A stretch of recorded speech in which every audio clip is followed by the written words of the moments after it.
Retro Warriors episode 448. Woo! As always, I'm your host, Justin Baker, and as always, I'm joined by viable human Chris Saturn. Hello. Hi, Saturn. Hi, Justin.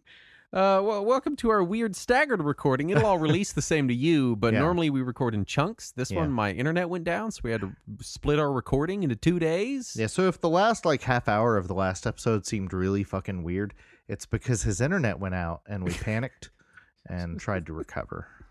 Yeah, we recorded over my phone's 5G, Yeah.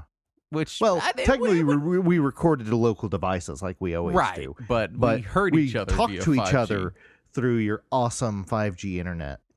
I'm glad you also think it was awesome. So yeah, things were a little weird last episode. That is why. My week, Yeah. I've been playing just a problematic amount of EverQuest. Too much EverQuest, realistically.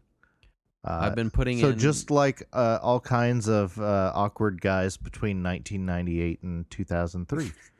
Yeah. I've been, for the last few days, I've been taking a little bit of a break because I was putting in between 2 and 6 hours a day. Mm-hmm. And it was getting to be I gotta stop. I gotta Right. relax. I'm in a guild. I've reached level 26, which is quite a mighty achievement. What's max level in base EverQuest? 60. Okay. 60 in the server that I'm playing in. Mm. And just by the numbers, the total amount of experience it takes to go from 1 to 60, 50% of that is between levels 54 and 60. Right, yeah. And there are certain levels that they refer to in the game as what they call hell levels, which are when the XP gain exponentially ramps up. Mm-hmm. And 30 is considered the first hell level, the first one that you get to, and you're you're getting 0.1% of an experience point per kill and shit. Yeah. But it's I'm having a lot of fun with it. It's still a really good time. Nice. It's reached a point where when I haven't logged in for a little while, I kind of miss the people that I hang out with in the game. When I do log in, I get PMs from people that are like, "Hey, how's it going? Congrats on whatever level you're on. You want to go party over here, whatever." Just from making friends in the game and talking to people, And so the community in the game has been extremely welcoming. Yeah. And nice and fun to be around, and it's very weird. I do miss that from the free company that I had the first time I was playing FF14. Just because anytime I would log in, they'd all be like, "Hey, Saturn, how you doing? What are you doing tonight? What do you need help with? Do you want to help us with this?" And I immediately had things to do the second I logged in. Yeah. But I intentionally chose not to do that again this time, just because it did give me that anxiety any days that I couldn't log in, because I felt like I was letting them down somehow. That might just be in my head. Yeah, I was going to say, that sounds like a little bit of social anxiety. Yes. Maybe. So I don't feel like I'm letting them down, but I get upset because I log in, I'm like, man, they're a few levels ahead of me, or we missed some stuff, or they'll be like, oh man, you should have been here last night. We were doing such and such. Right. I feel like I'm missing out more than anything. I had a wild time doing a couple of quests where I fucked things up, and then I had to fix it. So I had people on my friends list and in my guild running all over the world trying to help me fix this thing that I fucked up. Nice. And it's just what it was. I turned in a quest to a guy, and I didn't realize I had to turn in the second part of. I had to turn in 2 things to him. Yeah. And the first thing took me hours of getting to get. And I had to take a boat, a 30-minute boat ride across the world, run for 20 minutes to get to him, to give him this thing that I had spent hours getting, right? That was comprised of multiple components that took hours individually to get. Nice. And I give him the thing, and he's like, thanks. And I'm like, all right, give me the thing. Give me my quest item. And then I realize I also have to give him a rat sandwich. I don't have a rat sandwich. I don't know where to get one.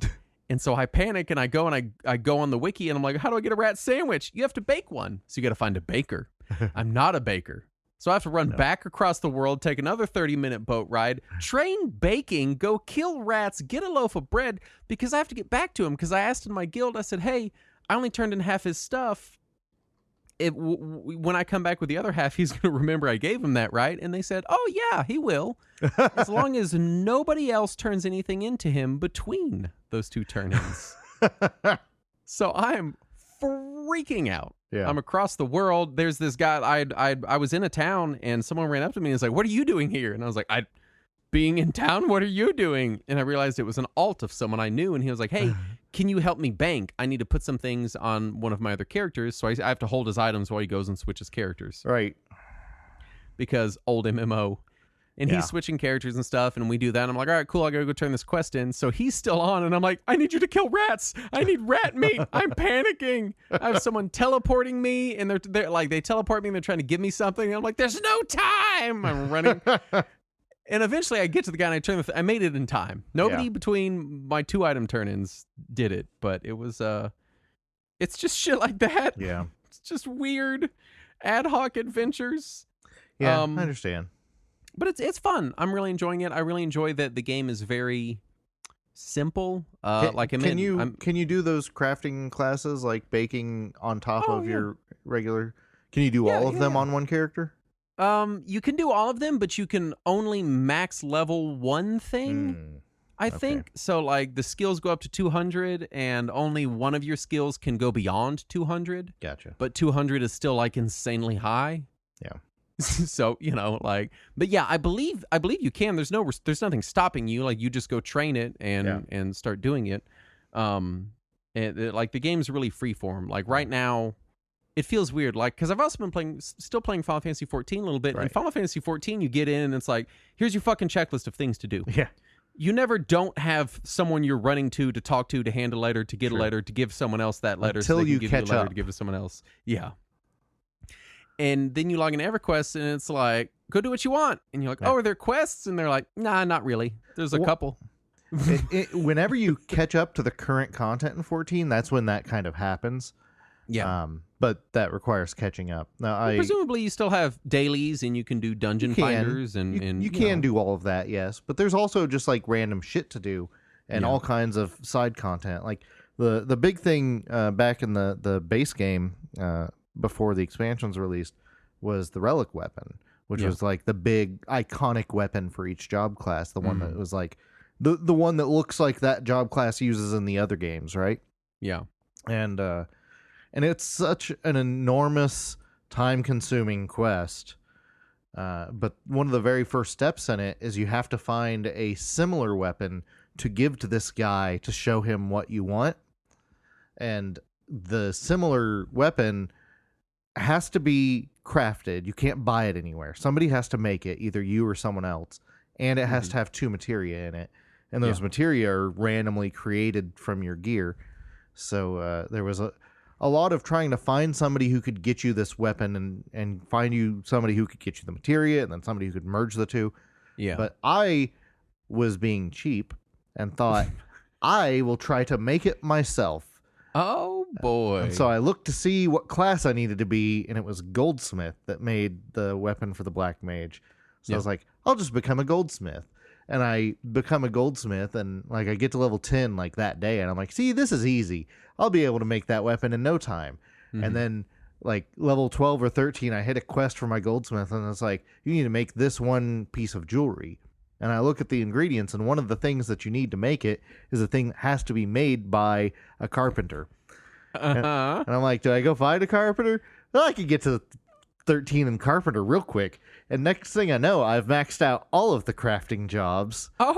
Just to be able to make that weapon. And I still couldn't, because it is such a high-level weapon to make at that level that you need customized Goldsmith gear that I was not high enough level to make. Yeah. And so I had to, I finally just caved in and bought the fucking thing on the market for it. Yeah. There is nothing quite so complex in EQ. EQ is compared to 14, a very simple game. That's good. Like right now, there's a few different, areas in my level, and I'm in this dungeon called Unrest. And, in dungeon in air quotes is you go to a camp. There's a camp. People have these designated camps. So like there's this one big room in the bottom of Unrest is like a haunted mansion style zone. So it's all skeletons and ghouls and it looks all spooky. And the big room in the mansion is called main room, MR. So when you go there, you'll go camp in MR and you sit there and your tank pulls monsters from around the area into the room and you fight them and you just do that until you're high enough level to go to a different area. Like right now I'm in an area that they call Fireplace because there's a fireplace there. So I log in, I go to Fireplace, I type, LFG and I put my little flag on and I sit in a corner because I'm a cleric. So I sit in a corner and because you only gain mana if you're sitting. So I sit in my corner, and the melee characters go and they grab enemies and they pull them into the room. And then while they're fighting them, I push my heal macro when their health gets low, and my heal macro makes me stand up, cast the spell, and then sit back down. Nice. And that's it. And if they get real low, I have greater heal. And that's it. I just push my heal button, and then sometimes we aggro too much or have to move around or do some crowd control. But it's 99% sitting there and just chatting with them. Yeah. And just hanging out. And I like how much of a game something like 14 is. But I don't know that it's really necessary for me to enjoy myself, if that makes sense. EverQuest feels very much like this is a chat room, and there's also a game on it, we guess. Yeah, if you want to do that. We were talking in one of the channels in the Discord today about Final Fantasy 11, and I was thinking about it, and the thing that really turned me off of 11 was the reliance on other people. Yeah. Now, there are some soloable classes, but I'm in one of the least, I can barely kill an enemy my level by myself. It's very much like FF11 for clerics anyway. Where even stuff that I'm barely getting XP from, it's a long fight and I struggle. I have to really pay attention. So I don't do anything alone. Unless I'm running back to town to sell shit, if I log in and I don't have people to group with, I literally just sit down on the ground and start chatting with my guild. Like, hey, does anyone have any alts around my level that wants to come play with me? You can't. Yeah, that was what killed me about FF11 was the friends that I had that were playing it had all day to play it. And so they were all level awesome, and I was level stupid. Yeah, and so I couldn't do anything. It's interesting. I've lots to say about it, but I won't continue. But what have you been playing, Saturn? Sorry, I had to cough. You were coughing. I'm still very phlegmy. My apologies. I immediately thought my internet died again. Like, my internet die? I realized that as I was coughing, I was like, "Oh no, bad timing." He's gonna think his internet went down. This week I went to the Nier Orchestral Concert for 2024. How was that? Seems to be the end of the Nier concert series, which is a shame because they're only hitting 11 cities in the world. Oh wow! But it was very good. It was about 2.5 hours from premiere to end, and the story was okay. It was a nice little epilogue to Automata. And it's canon story that will never be told anywhere else because Yoko Taro is a madman. It's weird, yeah. Weird dude. But the actual performance was fantastic. The orchestra was great. The choir was great. The conductor was really getting into it. Like he was jumping along and dancing to it and stuff. Yeah. And that's always fun to see because often you'll see a conductor that's just keeping the time and nothing else. Right. He's doing his job. But he was into it. Like whenever there was a big orchestra beat, like he would jump a foot or two up in the air and like land with it. and that was really neat. And they did have the actual vocalists from the games. They had Emmy Evans was here from London, and Janique Nicole. I think she's living in Japan now, but she's natively from the U.S. And she was also in town. And then at the very end of the show, like at the beginning, there was a video that was a thank you and a special message from Yoko Taro and the composer, whose name for some reason has just left me. But they weren't scheduled to appear. They just had the little video message. And then at the end of the concert, they both come out, and they were backstage the whole time, and that was really neat. So that's cool.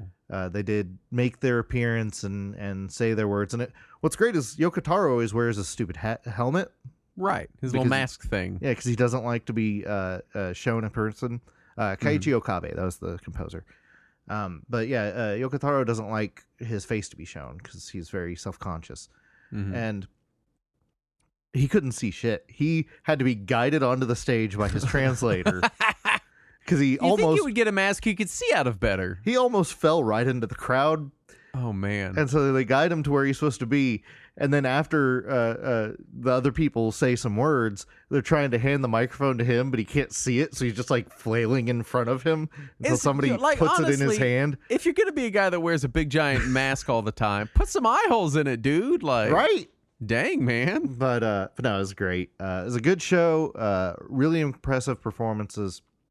My biggest complaint was that the merch line before the show was like 45 minutes long.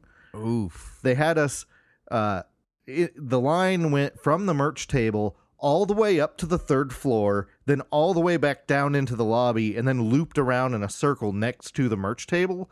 Yeah. So when I got into the line, I was like, this is going to be like 20 minutes. And then we started going up the stairs. I'm like, we're going the wrong way. Where the fuck are we going right now? But I was standing next to a couple guys in that line who had driven here from California. Wow. Because the only show in California was in Los Angeles, and it sold out instantly. So they bought tickets for the Dallas show and drove over here. That's a hell of a drive. Right? But it was a really good show. Really, really enjoyed it. But aside from that, as far as video games to go, last week I had mentioned how I had been playing with Switch emulation, right? Yes. So I decided I wanted to play with some other similar contemporary consoles. So I've been playing with emulating the NEC PC-88. Oh. You know, basically the same. That computer from the early 80s. That old thing. Because I had heard, I was look, 1981. Yeah. So we've talked on the show many times about how we want to find some Zelda 2 likes, right? Sure. And I found an article online that was like, there's a lot of those in Japan, but they were all on PC. And I was like, well, let me start playing with some Japanese PCs and let me see what I can find. And so I just grabbed a random collection of disk images of PC-88 games and then bashed my head into my keyboard trying to figure out how to make that work on an emulator because half the instructions are in Japanese. Yep. And also, old computer systems, like if you didn't experience them at the time, it's a confusing, tangled web of various types of boot disks and start commands that everyone in those communities assumes you know. Now, fortunately, because they assume the only reason anyone would experience this now is because they have nostalgia for it. Now, fortunately, the PC-88 and 98 both run the Japanese version of MS-DOS. And I know DOS commands. I can't figure out how to get to DOS on it. Because it starts on this like BIOS screen that says how many files 0 through 15. I don't know what the answer to that is. I'll take 12 files, please. Right? I've tried that. It doesn't do anything. But anyway, I finally found an emulator that just lets you boot to the boot disks of your games. Yeah. And I started playing some games, and I found a list of Zelda 2 likes on the system. And first I played with a bunch of shmups because I was like, this is things that won't require language knowledge, and I can enjoy them. And they're fine. They're actually pretty fun for old PC shmups. And the PC-88 has an interesting sound card, so I got to play with some. Yeah. But then I found the list of Zelda 2 likes for the system, and several of them had so much Japanese language that I just could not figure out how to start them. And then the ones that struck my attention were one, Ys 3. And then as I started playing, I was like, what am I doing? I've played this on like 4 different platforms. And they all look exactly like this. What am I doing? I should just play it in English somewhere else. Yeah. And then I found Zeliard, which is a game from Game Arts on the PC-88. And yeah, it does feel like a Zelda 2-like, but it was also in Japanese. And I started looking to find if there was a fan translation for it. And instead I found that Sierra translated it and released it on DOS in the US. Oh. So I put all this effort into figuring out how to run PC-88 emulation, and now I'm playing Zeliard on DOS. Good job. And it's fun. I'm liking Zeliard. It's a fun game. The US cover for it, though, replaces the anime-looking main character with a Viking dwarf for some reason. I don't know why. I'm not upset about that. Weird, but I'm looking at it. It's a weird-looking dwarf, too. He's got weird... I don't think that's a dwarf. I think it's supposed to be a weird Viking? full-sized Viking man. Maybe. It's just very such a dumb lanky. cover, is what it is. It's very dumb. This is extremely dumb. Oh, you get to see more of him on the back cover where he's fighting a poorly drawn squid. There's That's also nice. a frog on the cover with teeth and a tattoo. Oh my God! What? How did I not see that? What in the fuck? What It's is just very this? And he's also strange. fighting like a leech monster.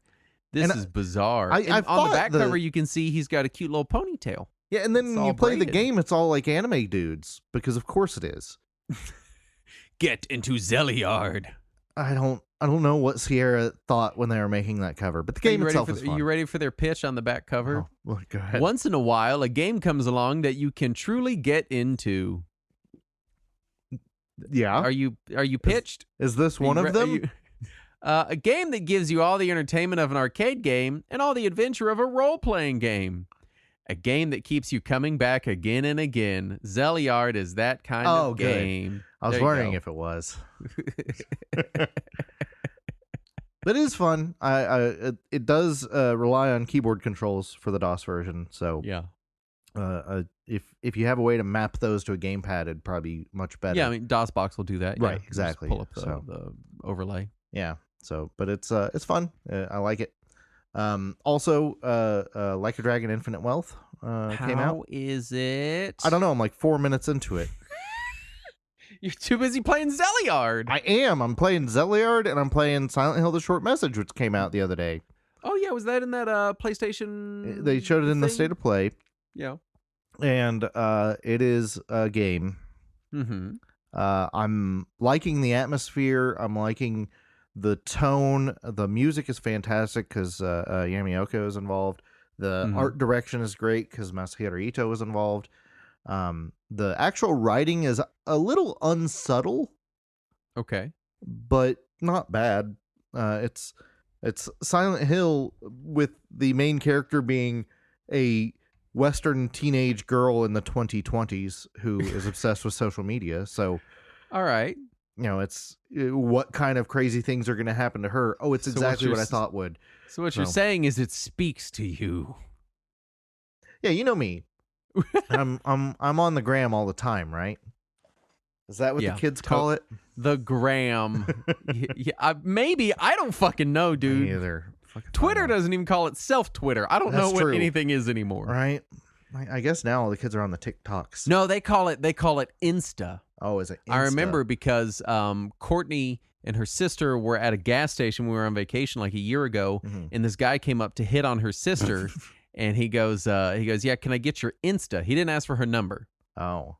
Asked for her Insta, and he also had a pickup line, and the pickup line was, he botched it real bad. He was like, you know how there's 27 letters in the English alphabet? I mean, 26.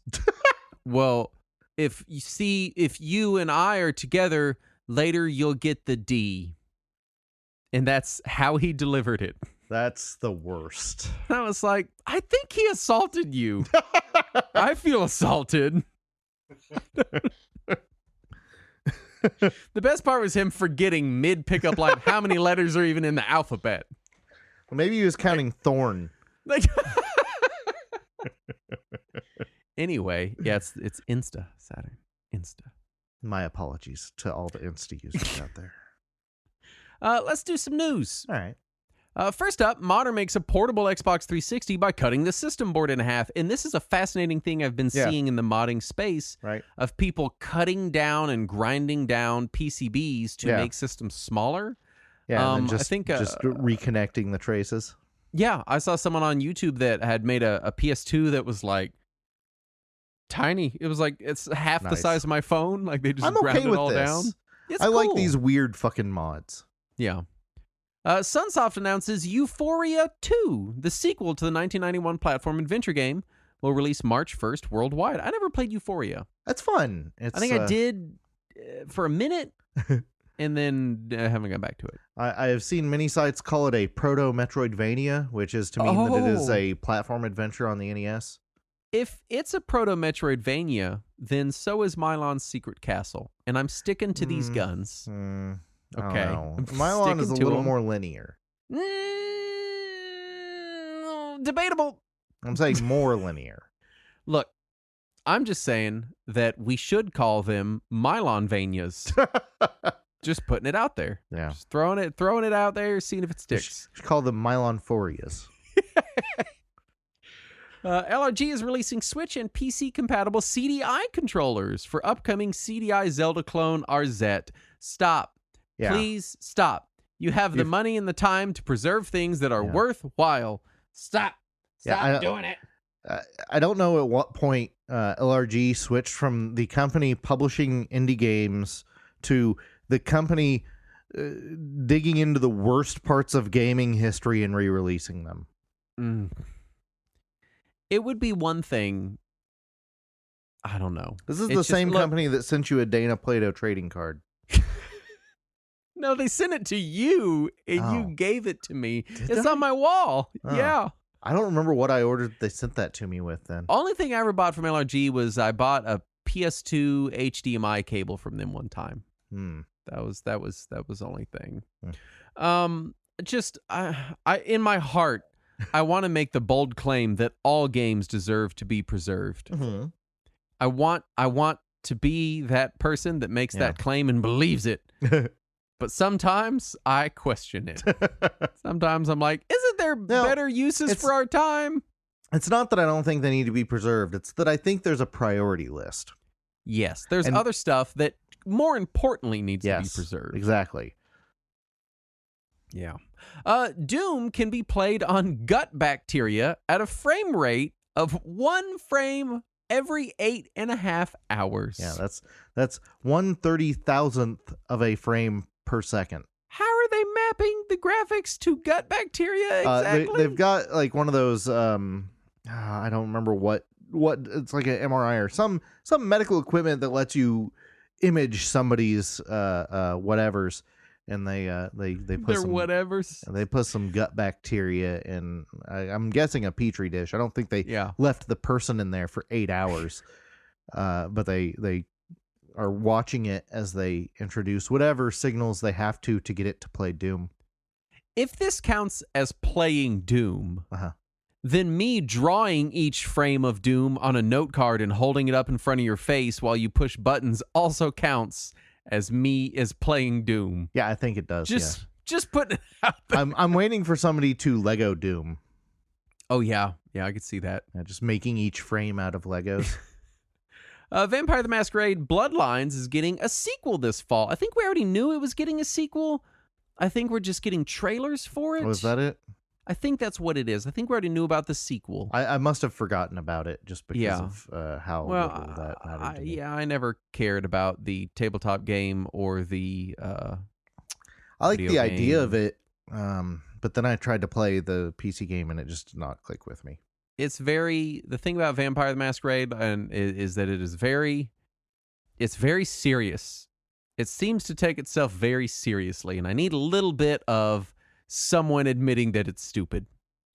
Yeah, you know what I mean? A little bit of tongue in cheek somewhere, but it's very dramatically I just can't do serious vampire stories. It always comes off as silly to me now. That's my problem with a lot of the indie horror games. Is they all take themselves very seriously. Very serious. I need them to acknowledge how dumb horror as a concept is. Yeah. Sega AI PC. AI PC? That was the name of it, was Sega AI. That was the name? Yeah. Now emulated and games dumped. Oh yeah, I did see this. That old ass Sega PC. Yes. I didn't realize it was called the AI PC. No, it was just called Sega AI. It is a PC, but it is called Sega AI. Weird. Very weird. Modders have made a custom Sega Neptune motherboard. We're getting closer and closer to a Sega Neptune. Our all-in-one 32X Mega Drive. Awesome. I just can't wait. It's going to be so expensive. If it's compatible with Sega CD and it is a reasonable price, I'm in. Really? Yeah, because my 32X is broken. Oh, well, it's okay. It's a 32X Saturn. But how else will I play Calibri? This is true. It is the best Hummingbird-based shooter on the 32X, as we all well know. Indeed. Ray tracing demo shown off on the ZX Spectrum takes only 17 hours per frame to render. I feel like there's a theme going on. It's still faster than Doom on gut bacteria. That's true. All right. I think we've just reached a point where we have so much excess computing power that we need to come up with stupider and stupider ways to do things so that we have something to make more efficient. Did you see the before and after of it rendering the ray tracing? It looks so goofy. Yeah. It looks terrible. Johnny Turbo arcade games were removed from digital stores in December. Nobody really seems to know why or what happened. I'm guessing it's a licensing thing. That would be my guess too. Yeah. It's unfortunate that Johnny Turbo is no longer on the eShop. Now I did notice cool seeing him. I did notice that at least one of the games that used to be released under the Johnny Turbo name had been re-released just without any branding.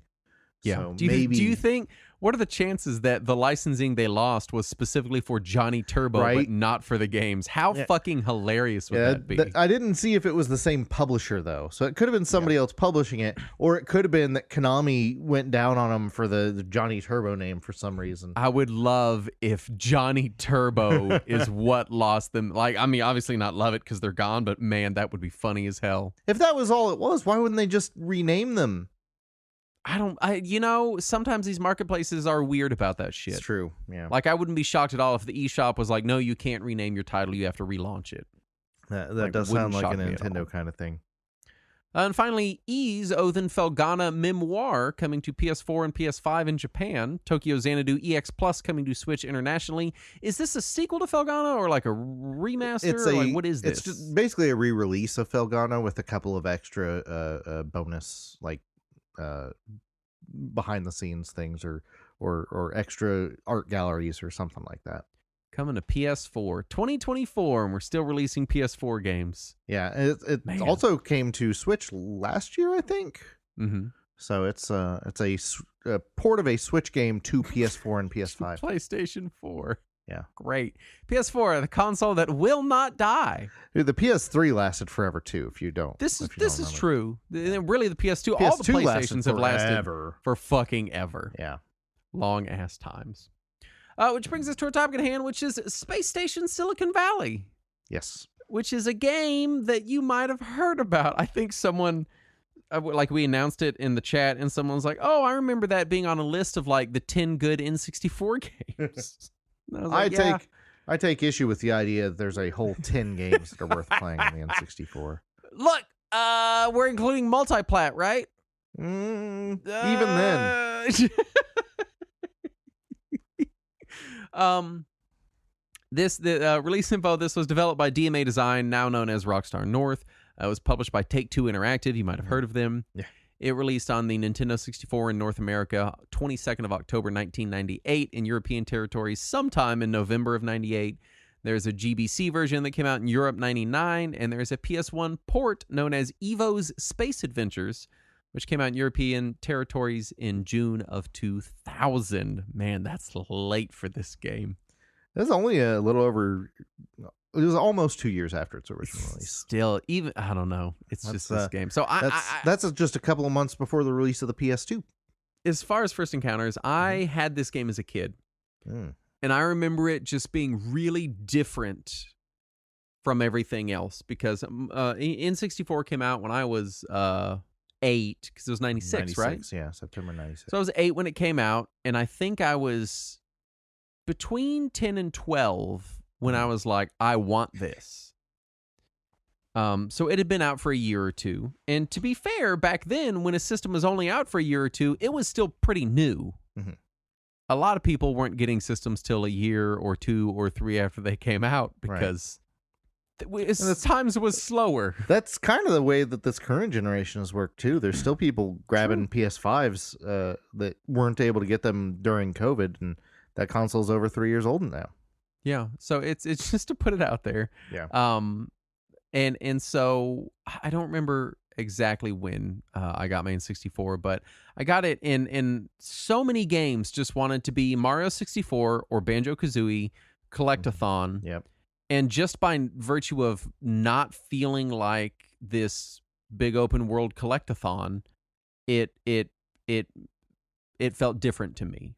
And I remember at the time being like, this game is really different. I remember not being able to figure it out because I was 10, you know, and then I remember it being way hard. And I just chalked it up to me being a dumb kid. And we'll talk more about why it turns out I was correct the first time. But yeah, I had this when I was a kid. I really liked it. I thought it was such a cool idea, and it felt really different from everything else, but I never could get anywhere in it. Yeah. So it's just kind of one of those games that, those odd Saturday afternoons where you take out that one game that you just can't get anywhere in just to prove to yourself that you still can't get anywhere in it.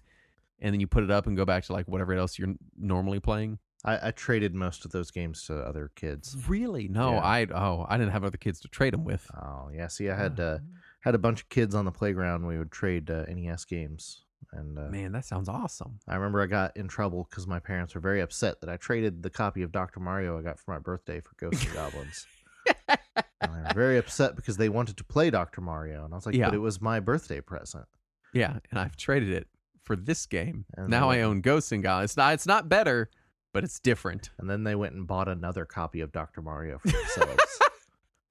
No, didn't- I did not. I didn't have anyone to trade games with. Yeah. By N64, I knew other kids with N64s, but we all had like 3 N64 games. Yeah. Because my mom said she wasn't buying us games after the Super Nintendo, and we were like, "Well, what the fuck is going to be better than the Super Nintendo ever?" And to date, I'm still not sure what has been better. That's a good point. Yeah. So we Question. might have had a point. All right. What about you, Saturn? So I had seen this at the rental store, but I didn't bother to try it because one, it was an N64 game, and I was, I had moved on to the PS1 pretty quickly because that's where all of the video games were, Mm-hmm. and two, it looked like it was aimed at a younger audience than me, so I didn't bother with it, at least from the packaging and the marketing. Visually, I could totally see that. Yeah. So I didn't bother to try it at all until this episode. Like, I've heard about it a few times over the years, Really? but I never bothered to try it. Wow. All right. Well, this is exciting then. Yeah. Tell us about the development of Space Station Silicon Valley. So from what I was reading, it started in September of 95. Mhm. DMA had signed this 3-game deal with BMG Interactive. Mm-hmm. If you're not familiar with BMG, I believe it's Bertelsmann Myers Group. What a Um, catchy name. They were, at the time, one of the biggest music publishers in the world. Mm-hmm. And they decided they wanted to get into the video game business, and they tried it for a few years, and then they lost interest, and now they don't. They sold off their video game division to Take-Two. Yeah. And that's how that happened. But so BMG had signed with them for 3 games that were supposed to be developed for the PS1, Saturn, and PC, right? Mm-hmm. And the other 2 games that were part of this deal were a game called Tactics. Which ended up being a Windows game. Yeah. Yeah, I never played that. It did release in '99. It has And some then- of the dumbest looking cover art this Yep. side of Zeliard? Zeliard. Yeah. And then there was also Grand Theft Auto, which released Yeah. in '97. It's a thing you might have heard about. you know? Which was originally published by BMG before they sold their video game division to Hmm. Take-Two. But BMG lost interest in Space Station Silicon Valley. They decided they didn't think it fit right with the PS1, Saturn, PC demographic. Mhm. So DMA decided to switch development over to the N64 because they were really impressed with the hardware's capabilities at the time. Mhm. And Take-Two showed some interest in publishing the game, and then also bought BMG, so they had the contract already anyway. So they decided to go ahead and publish the game. And according to the developers at DMA, the inspiration for the body switching mechanic was based on their own work on Body Harvest and GTA, Yeah. where you could jump in and out of vehicles. And they were like, Hmm? I saw that and I played some Body Harvest just to no. see what's up. And man, that's a game. That is an ugly game. Woof. Yeah. But that was a lot of people at the time thought this was inspired by other games that had you jump in and out of bodies, but no, it was based on getting in and out of cars in GTA. Oh, well, there you go. The Game Boy Color adaptation of the game was made by a studio called Tarantula Studios, which is also now a part of Rockstar. And from what I could tell in my few minutes of trying it, and also from many of the reviews that I read, it is a very faithful demake of the game, and it includes all of the levels and the objectives and some new puzzles that were not in the original. I and miss the is- era when full 3D games would get 2D Game Boy Right? remakes. I miss so that. cute. Right? And then, as we mentioned, there was also a PS1 port. It was developed by a studio called Runecraft that, so far as I can tell, might not have ever done anything else ever. And DMA Design had no input at all in this port, and you can tell because it's really bad. It was released, as we mentioned, a year and a half after the original, and was widely panned by the press, by fans, by the internet. It is. I've seen several websites that called it the worst port ever made. Yes, I was also going to mention that. There are multiple references to this being the worst or laziest port of any game ever. However, it fixes some of the glitches in the N64 version. So, maybe people need to give it a little credit. Yeah. Also, it can be played with a PS1 controller, which is compatible with people with two hands. This is true. So this is very maybe, true. no matter how bad of a port it is, it has a few redeeming qualities. Now, there's some weird hardware issues with this game that I didn't know about. That you told me about. Vis-a-vis the expansion pack. Right. So, if you have the expansion pack in your N64, Nintendo on their website mentions that once you've installed the expansion pack, you never have to remove it, because it is 100% compatible with all Nintendo 64 games. But this game was programmed weird. Yeah, it turns out that's not correct, because there's one game that doesn't work with the expansion pack, and it's this game.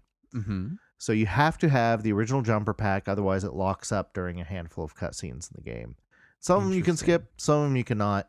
And one of them is nearer to the end of the game, so you could end up finding your way near to the end of the game and then not being able to progress. So you do need an original jumper pack if you want to play it on original hardware, but that's okay because it seems to emulate all right.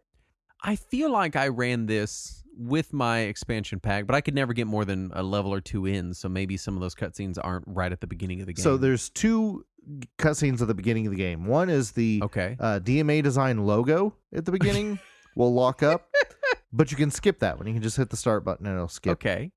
And also the intro cutscene. When you start a new game. Is that one skippable? Because I don't know that it is. You cannot skip that cutscene. So if you do not already have a save file on your cart and you are using the expansion pack, you're boned. I probably already had a save file and was probably already... I probably just, by happenstance, didn't run into it. Or I just didn't play it after I got an expansion pack because I couldn't get anywhere in it. Well, that said, there are some people online who say there was a revision of the game that fixed this problem. But I could find nothing that confirmed that definitively, and there's no way to determine which of the cartridges you have, because it doesn't seem to have that imprint on the back that shows Revision A like a lot of games do. So I don't know if that's just a rumor or if some people have better luck with their expansion packs, but it seems that for the most part, this game is not compatible with the expansion pack. Yeah. So you just got to pick Perfect Dark or Space Station Silicon Valley. Well, there's other expansion pack games. Yeah, but Perfect Dark. That's the important because it came one. with Donkey Kong. That's when we care. Yeah, that game sucked. And it's not required for Resident Evil 2, but it's required if you don't want Resident Evil 2 to run like shit. Well, that game was scary, so I didn't play that either. I think Resident Evil 2 and Majora's Mask are the only two expansion pack games. Yeah, I don't like Majora's Mask either. So Perfect Dark or Space Station Silicon Valley, you got to choose. Well, if you're going to play Perfect Dark, just play it on Xbox anyway. That's true. Well, I didn't have an Xbox in the 90s. How could you? Let's talk presentation, because this is a very British game. That's true, yes. It feels very British. Yeah. It looks very British. And actually, the people who worked on this are from Scotland, which is a part of Great Britain, so that makes sense. And the visual aesthetic of the game is like weird. They're compared to plasticine models is what I saw, is what the Wikipedia wanted to compare them to. Yeah, which is just the more British friendly term for claymation. Right. It's this weird kind of claymation-y looking animals in this very vibrant, like primary colored world. It feels very like children's cartoon. It feels very Wallace and Gromit to me. Yeah, I could see that too. It's set up this way. It's presented with like kind of like weird lounge music. The game just has it's a strange vibe. Yeah. It's a very strange vibe of this like sort of British humor mixed with like Saturday morning children's cartoon you don't remember. Everything's primary colors and has bizarre lounge music over top of it. And I did find an interview with one of the developers where they said the music was designed to sound like something out of a B movie. They got that right. I could see that. I'll say this. It's very unique. Yeah. It is a very unique presentation that really makes you kind of notice how weird and different this feels. Right. Especially for this era on the N64. Oh, yeah. Everything was in-your-face 90s style by the time this came around. Everything had to be, like, radical. Yeah. Like, and even Donkey Kong had to rap at you. Yeah, and Buck Bumble had to be all kick-ass and radical at you. He couldn't. No one just played be that, like, so it doesn't matter. I loved that game. You're the one. Oh, God, I loved it. I've not played it since the 90s. So maybe Buck Bumble isn't as good as I remember, but we'll find out. It's mostly just that no one knows because it wasn't... Saturn. It was a very popular game. All right. It sold dozens of copies. It's the first sentence about Buck Bumble's reception on Wikipedia is, while not heavily praised and widely regarded as below contemporary N64 standards. So, Space Station Silicon Valley definitely flies the opposite direction of Body Harvest and GTA. Right, yeah. Because GTA was a little bit wacky, but it was also still a little bit like running people over in cars you stole. There was some grittiness to GTA that this does not have. This, I feel like tonally this is closer to Lemmings than it is to GTA. Yes. Let's talk plot, because the game has a plot. I kind of wish it didn't. Kind of wish it would fuck off with the plot. Yeah. But there's a space station called Silicon Valley. Right. And that they've created in the future. In the distant future of 2001. And it disappears. Yeah. And reappears in the year 3001. 1,000 years later, yeah. And people are trying to get to it, but the first person to get there is this guy named Dan Danger, and he's got a robot friend named Evo. Yeah. And they're going to this thing, and in the opening cutscene, you're like, all right, this game's going to be about Dan Danger and his robot companion. Right. And they crash onto the station. Evo explodes into a million pieces so that he's just a microchip. Yeah. And then Dan Danger sends Evo out to go recover all of his body parts. Right. And then Dan just Danger hanging out on the ship. Just sits on the ship and yells at you about shit. Yeah, basically, yeah. And so he's never in the game outside of these little cutscenes. Yeah, in between stages, he is present. Yeah. And then eventually there comes to be an antagonist, which is the evil brain that is going to destroy the Earth with a shrink ray, which sounds like it's not going to destroy the Earth. It's going to shrink it. Because that's what shrink rays do. I saw Honey, I Shrunk the Kids. I know how the science works. Eventually, Evo does destroy the evil brain, but the station still collides with the Earth, which releases all the robot animals into New York. And then Evo has to rampage through the city to destroy the animals. It's weird. Yeah. It's some weird Saturday morning cartoon shit. Right. For sure.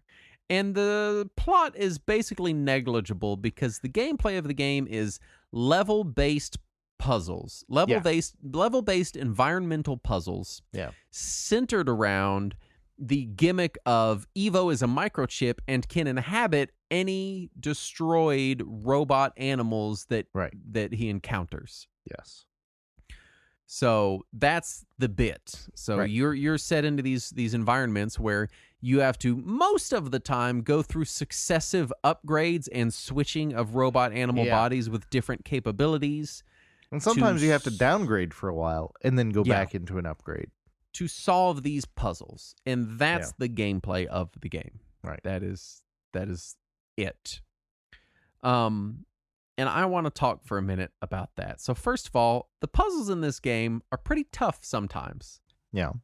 There's a lot of like, all right, which animal do I need to get over this gap to turn on this switch to raise a bridge to get to this fenced in area to get this creature that can jump over the fence to then push a button to then go stand on the portal that I need to get to. For me, most of the puzzles, not all of them, but most of them felt relatively telegraphed. However, the problem was the execution of them. Yes. Especially because sometimes you would need to get into an animal and there's not a dead one around, so you have to kill one, but they can one-shot you. Yeah. And so you have to figure out how to cheese your way into that animal's body, and that's where all the challenge was for me. It feels a lot like Chip's Challenge to me. If anyone but with played platforming Chip's Challenge, yeah, it's like 3D Chip's Challenge, where like you'll know generally like, oh, I need to turn that switch, and you'll go through a few different motions to create the sequence of events that make the switch accessible to you. But maybe you did one in the wrong order or forgot a step, and you're like, well, fuck, I have to go back to the fucking beginning of this, right, and retry. And the game has some different areas. There's 4 main areas. There's Europe, ice, jungle, and desert, just like all the real life biomes on Earth. Right, that's the 4 biomes of Earth. Europe, ice, jungle, and desert. Right. And in these different biomes, you run into different animals. There's a good amount of different robot animals. And some of the robot animals are pretty cool, but the whole time I was just kind of wishing it was just sort of more of a combat-oriented game. Because the puzzles, it's easy to fail them. Again, being these very environmental puzzles, it's easy to get something in the wrong order or mess the thing up or just die easily because of your own incompetence or missing a step or getting into combat you shouldn't have. And when you do, you have to restart the whole level. And many times, restarting the whole level means you have to go back to get the fox to go across the bridge, to get to the platform, to turn the lever, to turn on the bouncy thing, to go over to the next zone, to do the thing. Right. And that's extremely unfun. Yeah. My least fun part was the combat. It's pretty rough. Yeah. It is. Like, if I could just jump from animal to animal without having to fight them first, I think I would have had much less problems with how much you have to redo every time that you die. I think I wanted the game to either tilt more into puzzles like that, where there is no combat and it's just you figuring it out, which would be, I think, more fun. Yeah. Or tilt more into the combat side of things, where it's like just you fighting robot animals against one another. But if they do tilt into the combat, I hope they fix the balance, because it's not there. It's it's very unbalanced. Yeah. Wanting to do both and kind of splitting it like this makes it weird. There are some levels, like the last level in Europe is you are a dog, but also a plane that drops bombs, and you have like dog fights with other dog flying planes. Dog, yeah. Yeah. And there are a lot of like weird gimmick levels like this. Right, like there's one near the end where you are like a kangaroo in a boxing match with like a robot camel. Yeah. And so they do some fun things, but they always control really bad. Yeah. And the camera sucks. And it's your almost abilities, like you have to use an N64 controller to play it. And your abilities are limited, and you can only use them so much before you have to let them recharge. Mm-hmm. And so the charge gauge really upset me. Yeah. Because it feels like it runs out way too fast. It just makes for a very unsatisfying gameplay experience. Some of the puzzles are interesting. Yeah. And it's very satisfying whenever I figure out, like, okay, well, I got to jump this thing and then turn the switch and then the bridge raises or whatever. But the execution to complete those puzzles is often more frustrating than entertaining. I spent 15 solid minutes trying to jump up 3 plants to get to a higher level. I turned on a water spigot to create these plants that would grow, and then I can, platform up them to get to this next thing. Mm-hmm. And I could not line myself up with the plants. There were so many times when I was trying this that if this were a modern game, my first thought would have been, I'm doing this wrong because this is too difficult. Clearly, they want me to do this a different way. Yes. But in this game, I kept trying to find the different way, and it didn't exist until I would look it up online, and they were just like, well, you have to do this one very fiddly thing.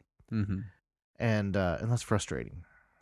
It is frustrating. I love all the kind of gimmicks the game throws in. Yeah. I like that it's level based. I like the personality of it. I think it has a level of whimsy to it that is fun and appreciated, and I would like to see more games with this tone.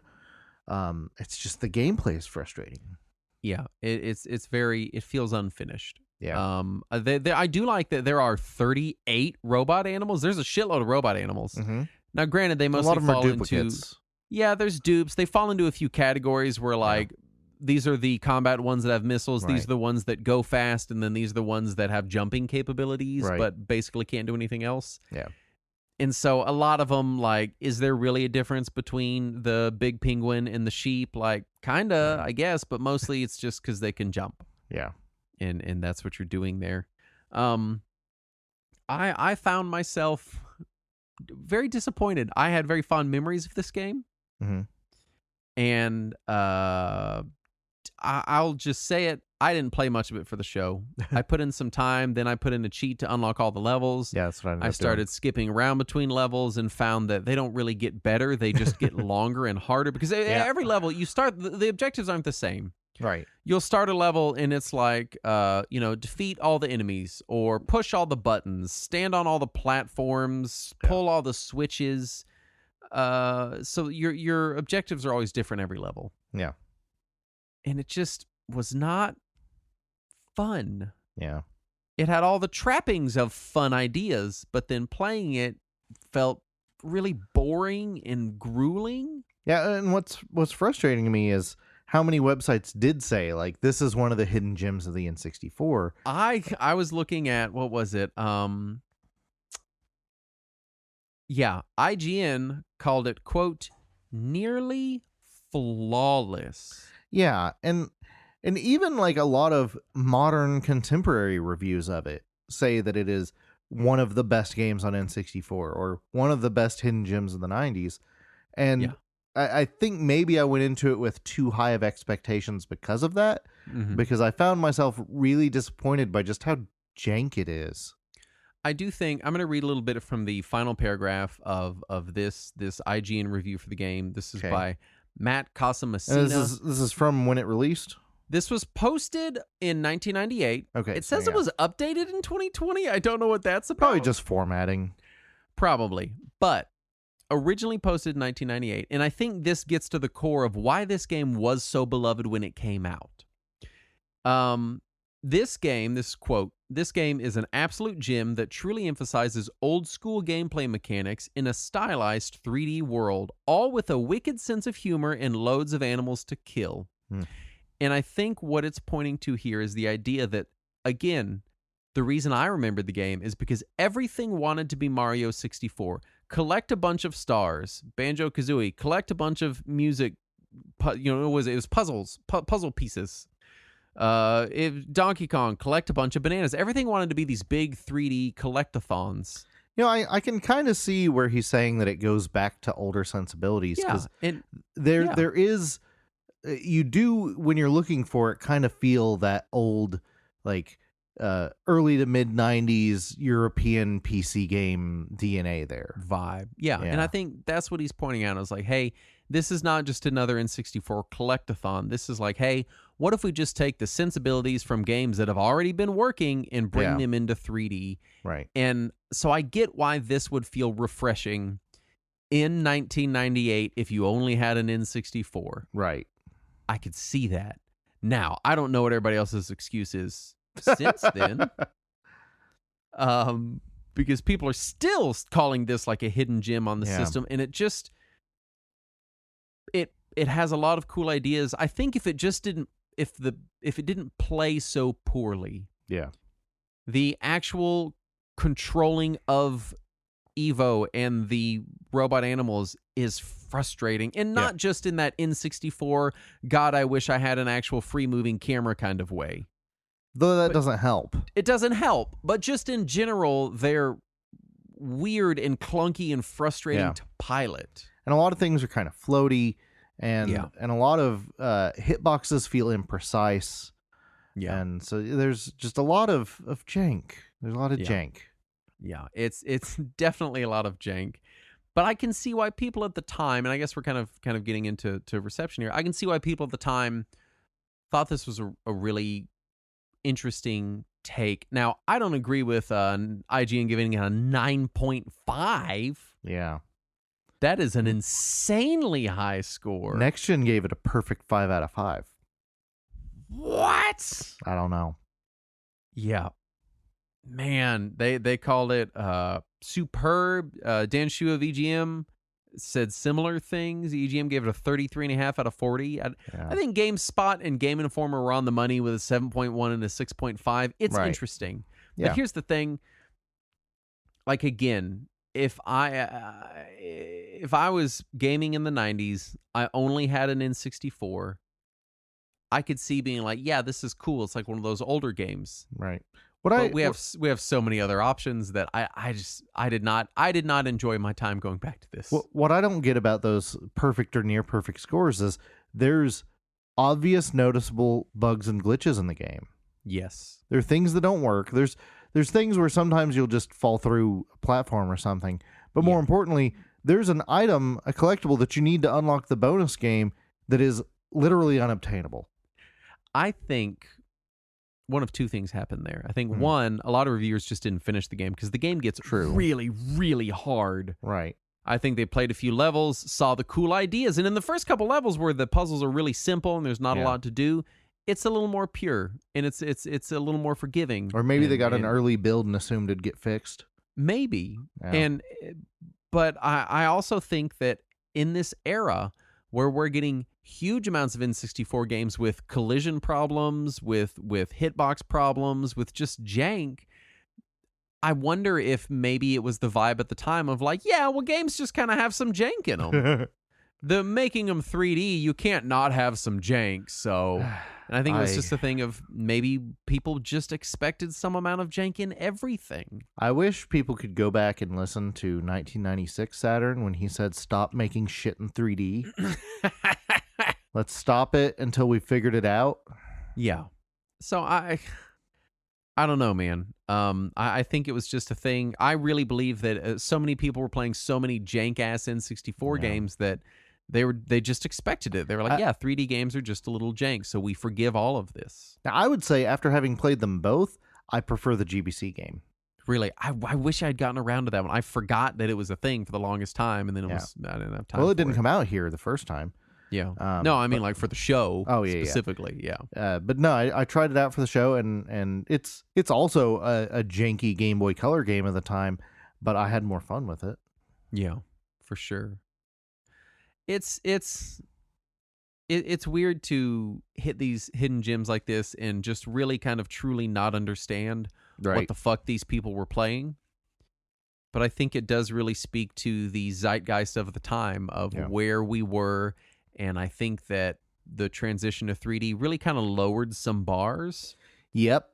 Just out of necessity, because it's like, man, some of this early 3D stuff is just really jank. So we can't just give everything a maximum of 7 because 3D games are jank inherently. We have to lower the bar a little bit. And I would like to say that that's where my disillusionment with magazine reviews started.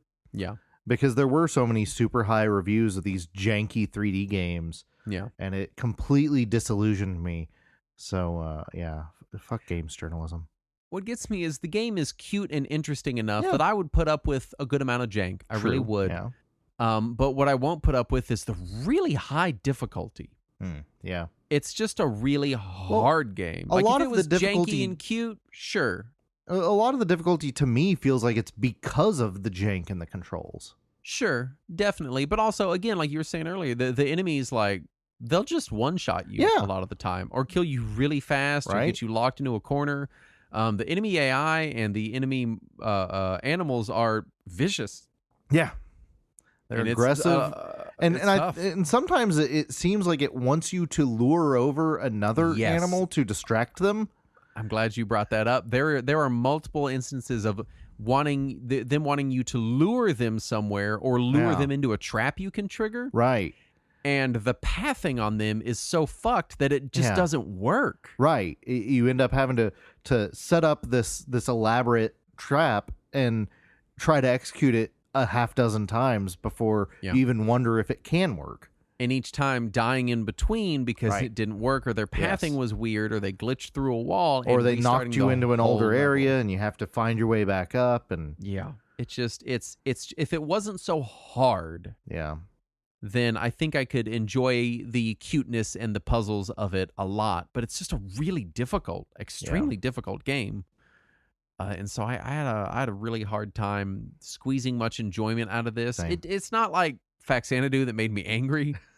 It's just boring. I'm just like, this is just kind of mean and not fun. Yeah, I sort of where I landed on it. Yeah, I found myself mostly frustrated with the controls and the gameplay, and just kind of bored by the end. Yeah. Let's briefly talk Legacy, because I think there was hope for a sequel. Is that right? True. Yeah. Apparently, the guys at DMA wanted to make a follow-up, but then they were deterred by low sales, which many of them blamed on the game releasing the same day as Ocarina of Time. Oh my God, it did. Yeah. Oh my God, you idiots! You knew it was coming. That was Take-Two's fault, not theirs. And also, they had announced the release date for this before Ocarina of Time was delayed to this Fucking date. move it, dude. Right? New Zelda is coming out, and this was in the era where that was a thing. Yeah. That's still a thing. Fuck.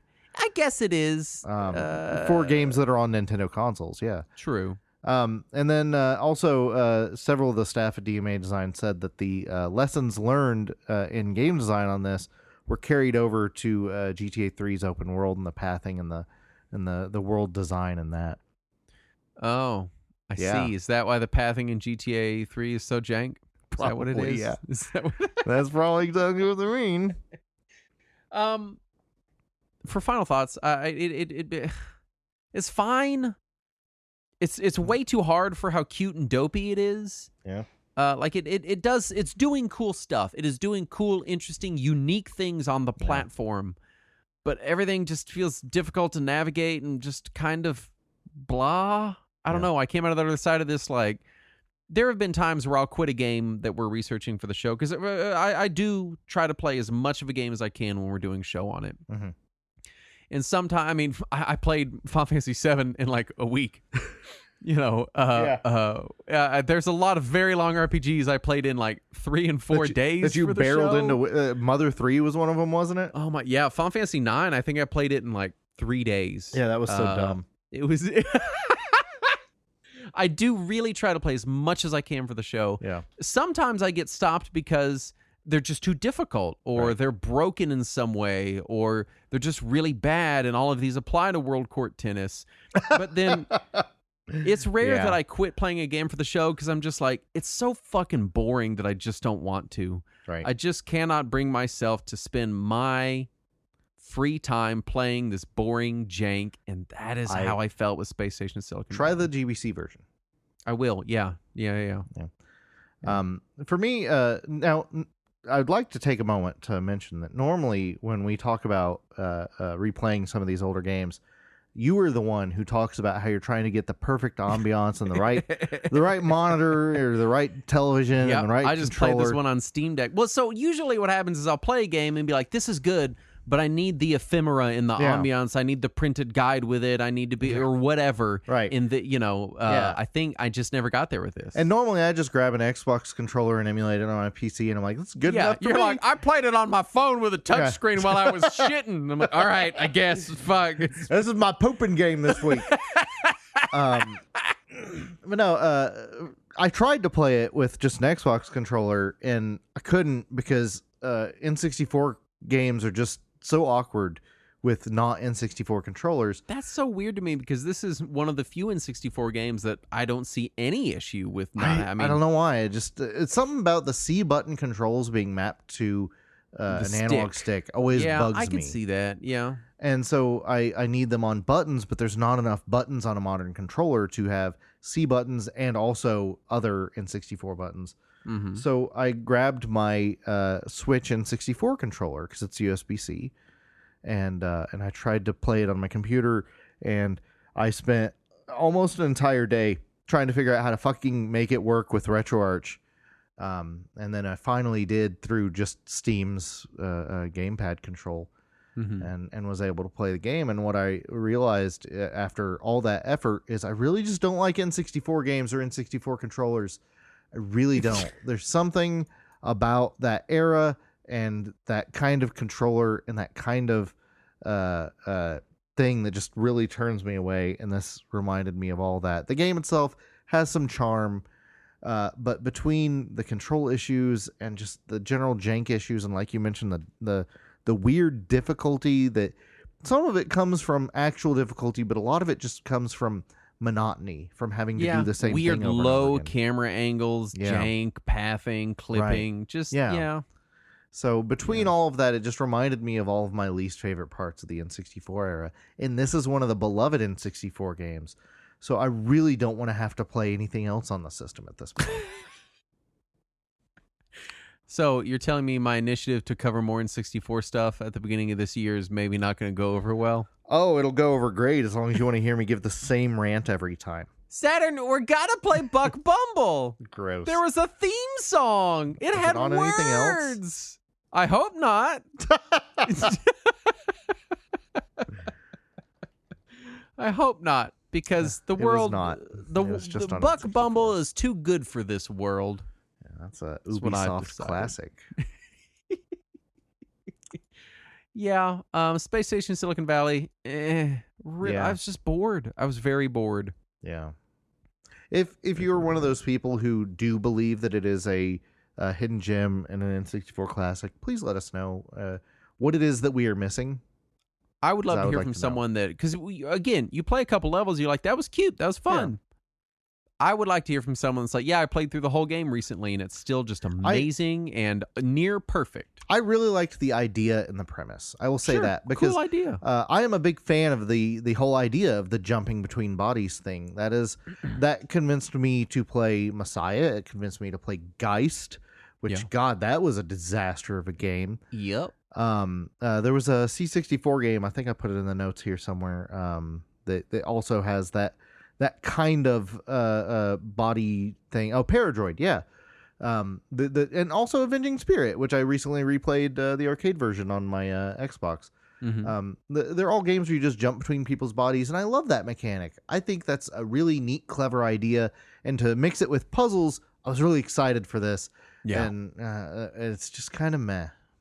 Well, I'm excited for all of our listeners to go to patreon.com/retrowarriors, and they can get all of our stuff. We got Talking Wizards, we got read along, we got uncut versions of this show. Well, actually, the last episode is going to be cut a little bit because there's 15 solid seconds of silence while we panic and figure out what to do while I have no internet. It was not 15 seconds, sir. 15 minutes of silence. That's going to be trimmed out for even the uncut. Yeah. But you should do. Part of me hopes that instead of trimming it out, Pablo just gives like a freestyle rant the whole time for 15 minutes. Yeah. Look, if you want to come tell us how wrong we are about Space Station Silicon Valley, we will only listen to you via Patreon. All other opinions on the game will get filtered out. Unless they're on Discord. Unless it's on Discord. Yeah, so I guess you have to join the Discord and then get on the Patreon. There's no other options. There's nothing else you can do. I think we're gonna do other options. Let's do a pledge drive month. You want to do a pledge drive month? I think we do month of pledge drives. Yeah, we'll just get Ira Glass in here to guilt people into subscribing to our Patreon. We can make tote bags. I think we can make tote bags. It'll be great. They'll just say food chat on them. I think we have food chat tote bags on our Redbubble. We want to thank the following patrons for their kind donations, starting with Matt Kovacs. And Little Bunny Fufu 89. The New Craft. Brian Guido Hassan. Bobby. Robert Vieira Jr. Free Code Camp Quincy Larson. Elson Raves. David Nethery. And Todd Bass. Are all the nice, kind, wonderful people. Indeed. Presumably, they might not be. I don't actually know. Hopefully they're nice enough kind, to subscribe to us. So yeah, they're nice enough to give random people in Texas money. Indeed. Thank you for your money. We enjoy money a lot, and while we wish we lived in a society that had no need of it, here we are purchasing things to play Space Station Silicon Valley on. It turns out that my landlord won't let me pay my apartment rent in opinions of N64 games. Even if he did, I feel like you'd be like, I'd rather pay the money than go play N64 games and tell you what I think. Specifically you. Let me tell you about Shadow Man. Specifically you, I feel like you'd be like, nah, you can just, I'll just give you the fucking money. I don't care. I'll tell them all about what I like, what I think about them. It just won't be positive. Just don't make me play in 64 games. It's the worst Saw sequel. We're going to play a game, and the game is Nintendo 64. I don't know what the Saw guy sounds like. I never saw those movies, but yeah, it's my favorite Saw movie. Anyway, thanks so much for listening. We'll be back. We're going to play a game. It's win back. We'll be back next week, and as always, let us cling together.